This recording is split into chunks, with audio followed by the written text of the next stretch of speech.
Hello and welcome to Post-Exertional Mayonnaise podcast, a podcast about living with ME and long COVID and chronic illness, creativity and making meaning. We're joined today by Merel van der Knoop.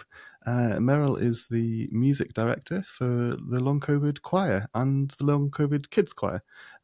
So it's fantastic to have you with us, and I'm really pleased to.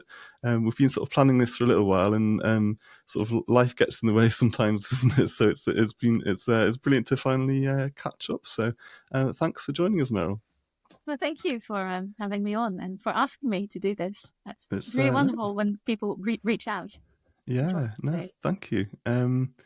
Yeah, would you like to tell us about your own chronic illness or long COVID story to start with? Yes, absolutely. So for me, it started back in 2021. It was the day before Christmas, actually, where I tested positive. And actually, from that moment on, I've just been ill, basically. There was not a moment in between then and now that I've had a recovery, if you could put it like that. I do think there were some indications on that particular day already. Like in the morning, I was doing my usual workout in the gym, and I noticed that I was breathless more easily or in a different way than I would normally be. And I thought, this is a bit odd. And I was feeling a bit under the weather, but I'd tested negative the day before. And then, later that day, I did a test, and there we were, positive. And I have to say, though, that sort of the main symptoms that they were sort of mentioning at that point, like sort of the cold symptoms, I didn't have much of that at all. It was, for me, mostly the breathlessness. And that just kept going up to a point. I remember that I was talking to my mum and her partner over Zoom, and they said, well, you sound like you run about 5 marathons. Wow. Like, I really did not do that. Yeah.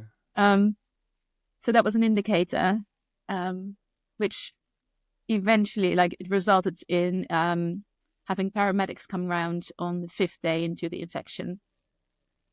And they said, well, this is definitely COVID, and we'll take you to A&E just to check things. It was quite interesting, actually, just because they did some blood tests at that point, and there were some indicators there. And I have a feeling that this might have happened to some other people as well. They said to me, well, you're young and you don't have any underlying health conditions, so we'll send you home. And there I was sitting at home with all these issues. And I was like, well, no, this is not right. I really don't feel like you know yourself and you know your body and you can feel when it's just not right. And I was trying, to get in touch with the hospital again because they said they would check up on me. It didn't happen. The GP, I was not able to make an appointment with the GP. So then I went private. I decided, I was like, I'm not going to sit here and wait for 12 weeks and sit it out as they were telling me to do.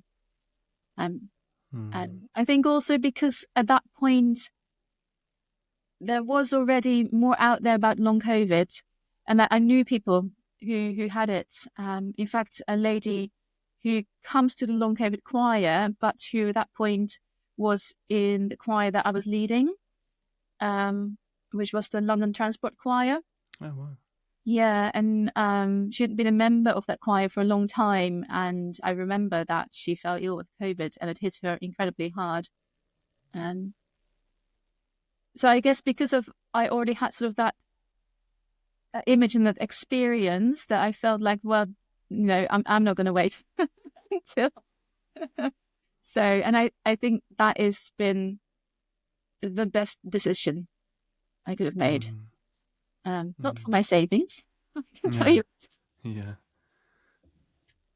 But yeah. Wow. And have you found the level of support through those sort of services, and has it?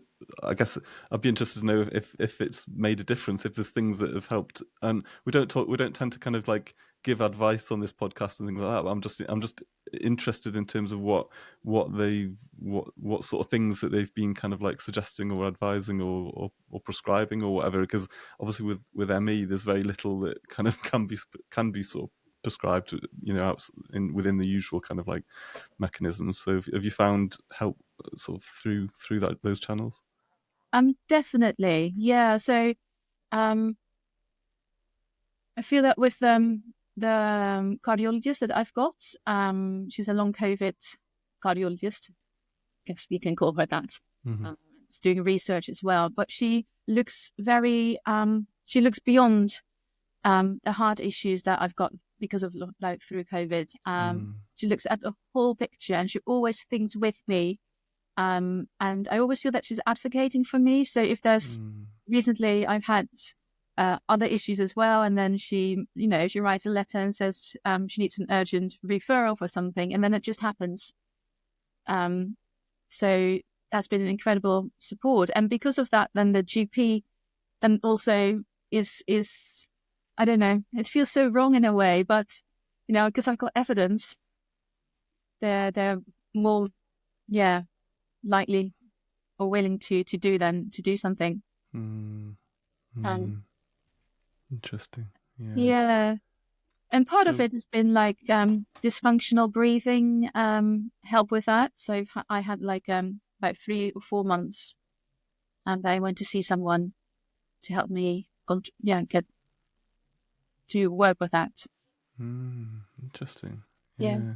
So what did life look like for you before long COVID, and what does it look like now? And it's often like a question I ask people with ME. Sort of what did life look like, and how have you adjusted? I suppose, and because you were a very sort of busy person and very active in lots of different sort of spheres. So yeah, could you tell us a bit about that? Yeah, absolutely.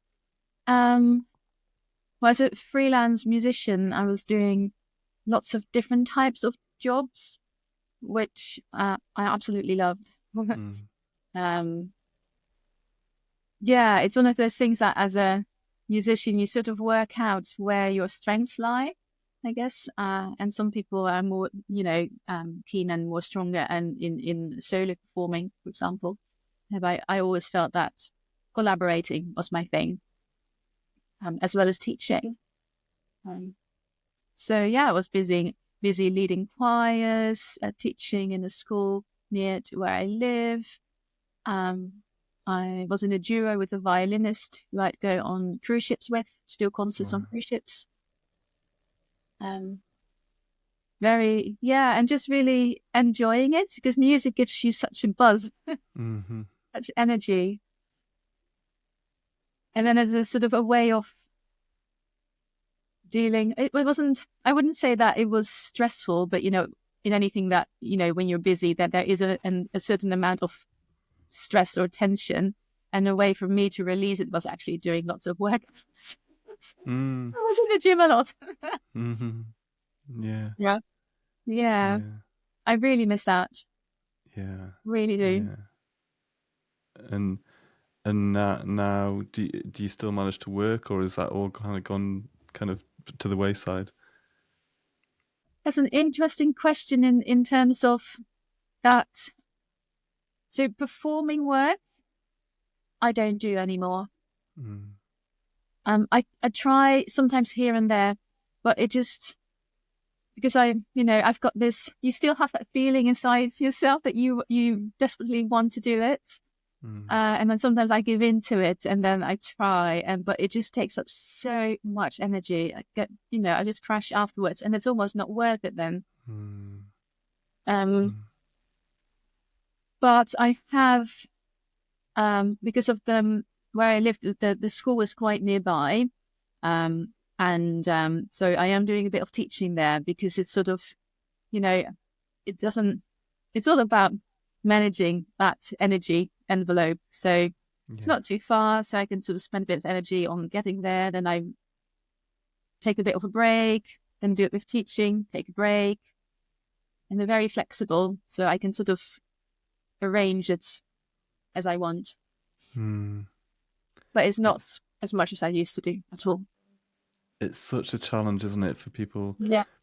And we often talk about this kind of like the difficulty for people with mild ME or now long COVID, and in like for me, I would say I'm kind of like moderate, sometimes dipping into severe, and living in that sort of moderate space where I can't work because there's no sort of I haven't got the ability to provide a consistency in what I'm doing. So the podcast works well for me, but for people that are living on that sort of milder end of the spectrum, trying to juggle work and like yourself, an element of work, but also then kind of managing your condition is really hard, isn't it? In terms of juggling, always having to kind of think about where your energy goes, and that must be really hard for you.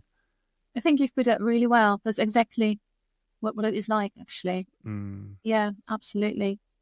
And I guess it's a constant learning curve. And I've actually made some changes at the start of this term. It's a new school term, of course.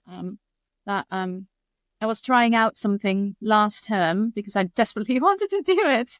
But I realized it was just taking up so much energy that for this term I've said no. I'm not doing that. I've cut that out, and it feels so much better already. Yeah, it's trying to make life as straightforward as possible, but also enjoyable as well, isn't it? Because like you can just get into a state where you're just pushing yourself as much as possible to try and manage your condition, but also work, and then it's actually how much do you enjoy life, I suppose, Yeah. when you're having to sacrifice everything all the time. Yeah, it's hard, isn't it? Yeah. So one thing I was going to ask you was, how important is music in helping you process your condition? Has music played a part in almost like helping you come to terms with, or is it a feeling of grief with kind of losing that element of your work life and the music that came with it? Both. Yeah. Very much both. Yeah.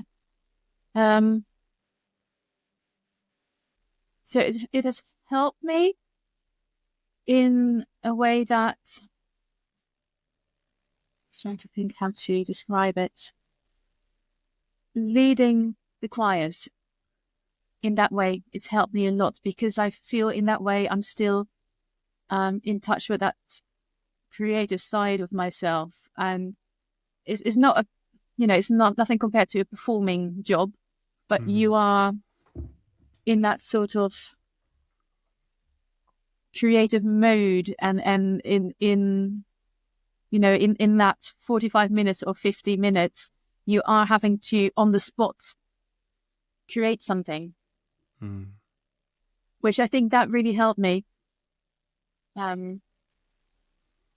Also just to sort of have something to live for, actually. Don't want to make it too dark, but No.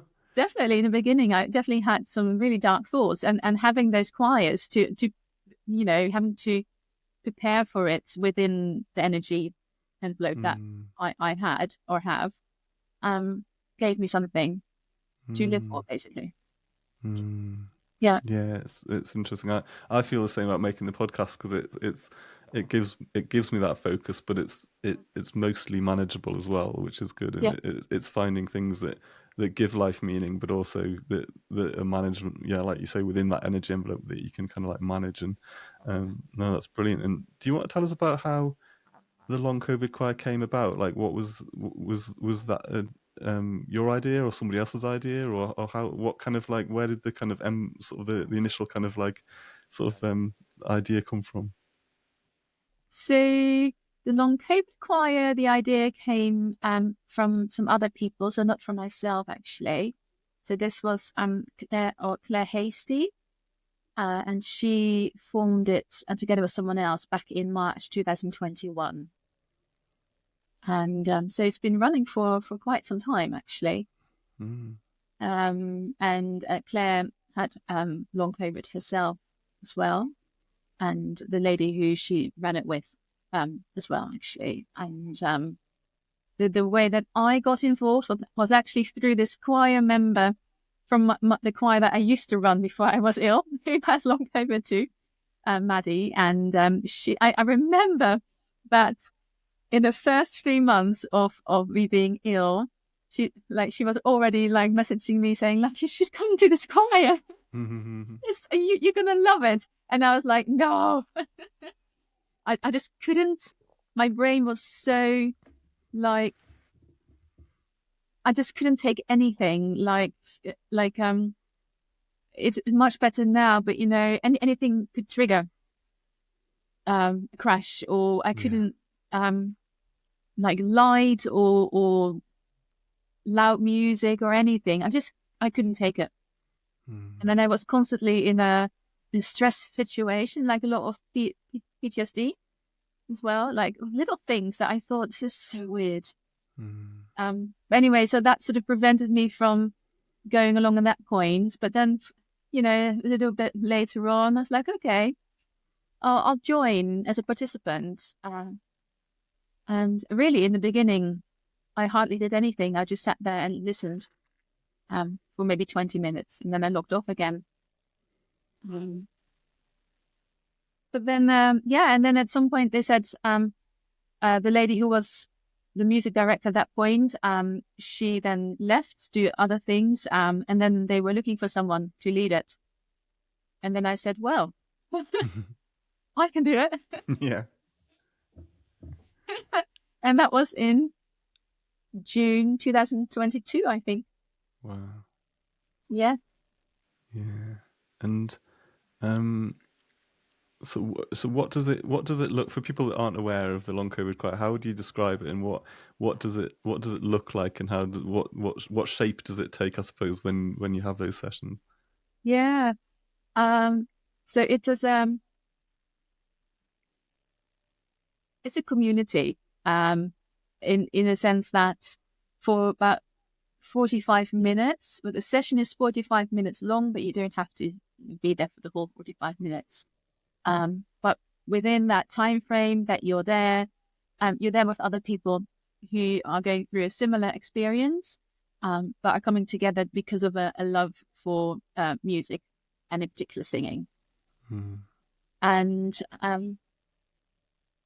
it's just such a, even like for myself, even though I'm running it, there are lots of moments in there where I feel so calm and relaxed. And I'm really hoping that sort of, I'm able to provide that for the others as well. That's sort of my aim, to create like a safe space where you can relax, listen to the songs that we're singing, or sing along. It's completely free in that respect. I'm not sitting there like, if you don't do this exercise, I can't see you singing. Yeah. You've not done your homework. It's not like that at all, of course. Yeah. And we do breathing exercises, mindfulness, vocal exercises, lots of, and again, everything is optional. Brain games, brain gym games. And just because singing is just so good for you in many ways, like physically, but also mentally.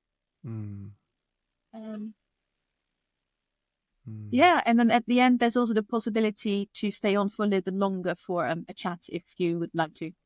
Yeah. I was going to ask about that you sort of placed that as the sort of community building aspect within that's been central to it, and how important is that in terms of it's not a case of people just kind of like turning up singing and kind of going away again, but is there a sense that there's connections being made, and that's so important, isn't it, when we're living with chronic illnesses, and you can lose your communities, or I guess what I'm saying is sometimes we end up outside of our usual communities and outside of society generally, don't we? And this must feel really important to people that participate, that actually when they they come to the choir online, it's like that's your time together, isn't it? And is that something that plays an important part? Yeah, completely. Yeah, Yeah, and again, you describe it so well. Like I don't think I can put it into words. Like, and that's exactly it. yeah, Yeah. yeah, Uh, yeah. but that's not to say like some people, it's so dependent, right? And some people are there pretty much every week, and others, maybe once a fortnight. And it really, if it's so dependent on what's going on, of course, in your life. I mean, of course, the long COVID is going on, obviously, but there's so many other things, of course, as well around it. And it's not a problem at all if you, drop in once a month. We're just as Mm. welcoming, and yeah, I'm happy to see you. Yeah. And what's for you personally? What are some of the highlights? Have there been what sort of style music do you sing? Are there certain songs that for you sort of like pop out, or that have been really enjoyable? And have you have you recorded anything as a choir, or is it all kind of like you don't have to have your mic on necessarily, do you? As I understand, so it's kind of how does that work? It's practically. Yeah. So there are many ways that you can go about this, or that we are going about this. So what you just mentioned about the microphone not being on, which is correct. So we're all muted, in theory, and which in many ways makes it can give it a safer feeling for people, Mm, because not everyone is keen on being heard with their voice. So then you sort of make the sound within your own space. But there's some others in the choir who do enjoy unmuting when I send out the invitation. I say like, well, this exercise we can do unmuted. If you mm, fancy unmute, then you're welcome to do so. mm, Um, in terms of like the singing together, like what I tend to do to have a feeling of more voices in a session is that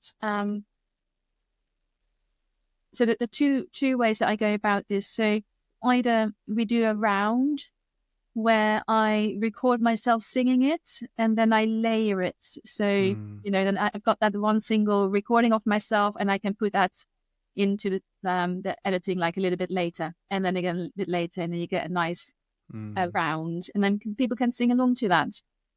So that gives them a sense of singing with other voices. mm, Or there's the other way of me, for example, where I take the chorus from a song or just one sentence out of a song and I harmonize it.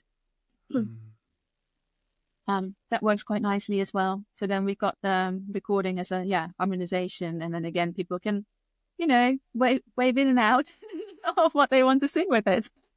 Make up their own improv. mm, That's fine too. mm, Um, so that's what we do sort of in the sessions, and then outside of the sessions we do recordings as well. So they're little projects. I call them little, but they're really little for me. yeah, yeah. It's a lot of work. Um, but it's fun. That's why I do it. Um, where, for example, for Long COVID Awareness Day back in March of this year, we recorded a song called "A Home Within Our Hearts," and recorded that together. Sorry, we recorded that together with the kids choir. Mm, So then, anyone who wants to join in with it, they send me recording of the song. So basically, no, I have to go back a step. So I sent them the recording of me singing it, and they then record themselves singing along to it. mm, I get that back, and all those tracks that I get back, I put into GarageBand yeah. and edit it, and then we have a song. Wow. Yeah. And Yeah, we'll have to. Is that online? that is online. Yeah, We'll have to. You'll have to send us a link for that, and we can put it in for well, people to hear because yeah, that'd be so good. yeah. And people can go and explore. And yeah, you mentioned the children's choir. Do you want to tell us a bit about that? And did that come around? Did that come about with sort of somebody wanting to start it up, or was that already kind of in place when you came along? That somebody was me. I wanted to start it. Yeah.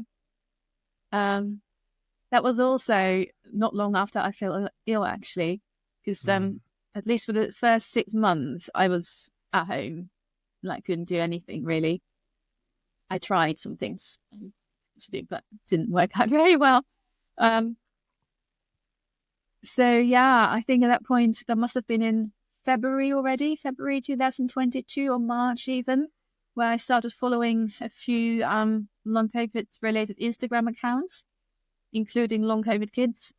And it just made me really aware of that there were so many children out there with long COVID as well, and that there was hardly any support at all. I mean, I looked up I Googled saying like long COVID kids or kids in choir. Nothing came up because I was thinking there's not so much out there for adults with long COVID in terms of support. But I mean, like there was the long COVID choir, there's another breathing program, there's Breathe.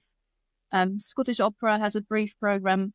It was all very aimed at adults, but nothing for children. And it made me so sad, actually, that I thought, okay, so what can I do to help from the position that I'm in at the moment, where I can't do my normal work, mostly sitting on the sofa, not feeling well, but maybe I can do an online choir. I don't know, maybe not, but at least I should try, I felt. Yeah, so then I reached out to the Long COVID Kids charity, actually. I dropped them a message on Instagram. I asked them if they were interested in collaborating. So I really felt that it would be, that together we'd be stronger in doing this than me trying to do it by myself. So, yeah. And there must be sort of like, are there specific challenges that come with kind of like getting kids in a virtual room, and like there must also be like rewards to that as well? And do you want to sort of talk about that a little bit, about how it kind of works under the kids? Is it very similar to the adults choir, or is I guess there's different aspects of sort of trying to make it fun for the kids as well? Yeah. I've been thinking about this question, actually, and there are lots, how to find the right word for it. There are lots of similarities, actually. I realized over time, often when something that I do with the kids works really well for the adults too. They just love it. Yeah. I mean, but then what I feel is important with the kids choir is, well, first of all, the choice of repertoire. It needs to be age appropriate. Yeah. That's that's something. That's important. But then also the material, that sort of the exercise that we do. I'm always keeping in mind again their age, but also they've got young voices, so their voices are still developing. Because we're talking about children 8 up until like 16, so actually quite a wide age range. And so I'm constantly thinking, okay, would this exercise work for a young voice? And a young voice with that's coping with a chronic illness as well, so that has an impact or can have an impact on the voice. And it must be quite a unique sort of situation to be in, to sort of come into contact with a number of children with long COVID and adults. So it's so many of us, like with ME. One of the things that I feel really privileged by doing this podcast is that I get to talk to other people with ME or long COVID, and that's great. And it must, you must be in quite a unique position to have those contacts. Does that feel like quite a privilege or a responsibility to kind of like carry what you're doing. Yeah. Yeah, exactly. Yeah. Both Yeah, privilege, responsibility. yeah, Yeah, yeah. absolutely.